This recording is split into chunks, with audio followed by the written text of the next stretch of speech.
യേശുവിൽ പ്രിയപ്പെട്ടവരെ, നമ്മുടെയൊക്കെ ജീവിതത്തിൽ നമ്മളെ ഒത്തിരിയേറെ സ്നേഹിക്കുന്ന, നാം തിരിച്ചും ഒത്തിരി സ്നേഹിക്കുന്ന ആത്മാർത്ഥ സുഹൃത്തുക്കളുണ്ട്. ചിലപ്പോൾ പിന്നീടും നമുക്ക് സുഹൃത്തുക്കൾ ജീവിതത്തിലേക്ക് കടന്നു വന്നെന്ന് വരാം. അവരെ സ്നേഹിക്കുന്നതുകൊണ്ട് ആദ്യ സുഹൃത്തുക്കളോടുള്ള സ്നേഹം കുറയുന്നൊന്നുമില്ല. പക്ഷേ ആദ്യ സുഹൃത്തുക്കളെ കൂടുതലായി പുതിയ സുഹൃത്തുക്കളെ സ്നേഹിച്ചു തുടങ്ങിയാൽ ആദ്യ സുഹൃത്തുക്കൾക്ക് സങ്കടം വരാനുള്ള സാധ്യതയുണ്ട്. പ്രിയപ്പെട്ടവരെ, നമ്മുടെ പിതാവായ ദൈവത്തെ പൂർണ്ണ ഹൃദയത്തോടും പൂർണ്ണ ആത്മാവോടും പൂർണ്ണ മനസ്സോടും പൂർണ്ണ ശക്തിയോടും കൂടെ സ്നേഹിക്കണമെന്നാണ് ഈശോ നമ്മളോട് ആവശ്യപ്പെട്ടിരിക്കുന്നത്. അതായത് നമ്മുടെ മനസ്സിൻ്റെയും ശരീരത്തിൻ്റെയും ഹൃദയത്തിൻ്റെയും ഒക്കെ 100% സ്നേഹവും നമ്മൾ ദൈവത്തിന് കൊടുക്കണം. ഒപ്പം നമുക്ക് ചുറ്റുമുള്ള മനുഷ്യരെ നമ്മൾ സ്നേഹിക്കണം. അത് 2ാമത്തെ കൽപ്പനയാണ്. അതുകൊണ്ട് ദൈവത്തോടുള്ള സ്നേഹം കുറയുന്നില്ല, അതിന് മഹത്വം വർദ്ധിക്കുന്നതേ ഉള്ളൂ.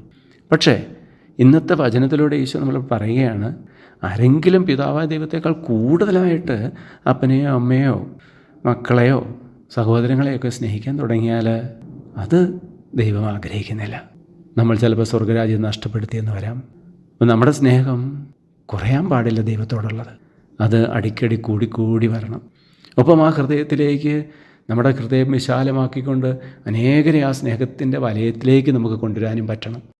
ഞങ്ങളുടെ രക്ഷകനും നാഥനുമായ ഈശോയെ, ഞങ്ങളെല്ലാവരെയും അനുഗ്രഹിക്കുമാറാകണമേ, ഇപ്പോഴും എപ്പോഴും എന്നേക്കും. ആമേൻ.